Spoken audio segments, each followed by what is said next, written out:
at the BPM show, and they've done a DB4 firmware update. Greg is from Alan and Heath, and he's going to talk us through what's new on the update. With the version 2 DB4 update, we can now come to this effects unit here. We can actually hit the select button and menu, and we can now configure each effects unit to have its own setup. So the effects unit can be pre or post fade, the EQ can be pre or post the effects. You can have the effect on switch here at the bottom to be pre or post the effects. There's 3 new effects modes, so you've got classic, hybrid and send. These basically allow you per channel to come up with completely different ways to be unique and work. Customise your sound, create different moods, layer your sounds, and almost become a DJ that's producing live from the unit. It's almost like a toolbox and toolkit to actually just make sounds rather than just eventually mix. So now we can do this option on each of these effects units. We can also now, we've added on the damage effects an effect called Infrabass.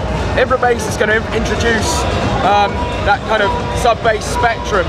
So obviously you need to use it with caution on your system, but what it will do is on a really cool break and a good build-up, it will really allow you to kind of get that feeling out, pushing forward to the crowd, real depth, where there might not be any bass as well. So but you need to use that with caution, but have a go when you get this firmware. It's really interesting.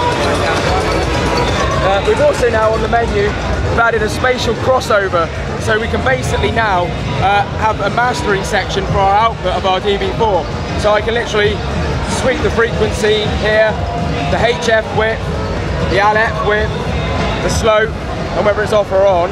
So that can be really interesting and useful when sometimes you do a setup and let's face it, there's bad acoustic environments, so you need to try and program your sound a bit better. We've also introduced a MIDI setup menu. As well as being able to receive MIDI clock, we can now generate our own. So we can literally here choose our BPM. So this is really interesting if you're mid-set, say with something like Ableton, and you want to start being able to increase your BPM more naturally, you can just do it from the mixer. We can also now set the MIDI channel number here, so we can move here between 1 obviously to 16. So this allows you again more expansion down the MIDI. We've introduced X-Link pairing. X-Link pairing basically means that we can now add via the X-Link connection a K2 to actually control the loopers of the DB4. So as well, even though these loopers before were really ingenious and really easy to get your hands on with, we can now connect to K2 and pair it via X-Link, so it's not causing any MIDI conflicts.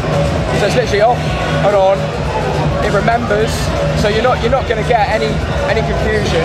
And now what I can do on this K2 is I can actually set the loop on and off, whether it's rolling. I can control the loop length over here. So there, it's changing. I can mix between the wet and the dry signal to kind of find a nice balance as well.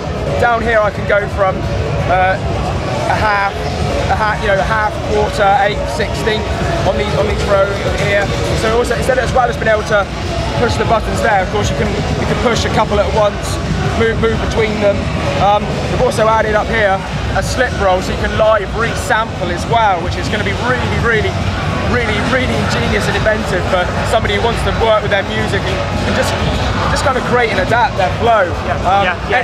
Any big sounds are just going to really work if you're able to utilise this function. We've also added the beatbox. You've done a beatbox function. So on here we can actually now route the mic and line channel.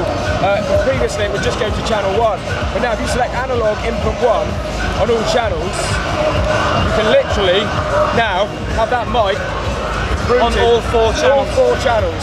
Looping as well. Looping, also with those with the K2 there. Using the effects. And basically you could do a live beatbox, create a track with your voice. Brilliant. Remix. That's another interesting development for the firmware. It's just been previewed here at BPM 2012. You've been testing it for a few weeks? Yeah, definitely. It's unbelievable. I've managed to do so much more with it. And you used it also in the main arena for your showcase? Yeah, definitely. So people have started to hear the new sounds? Well, we actually did a live PA the other day in a club, and we did use the beatbox function, which is just, it just sounds so good in a live environment. So yeah, I mean, so that's it basically in a nutshell. That is the new version 2 DB4 firmware update.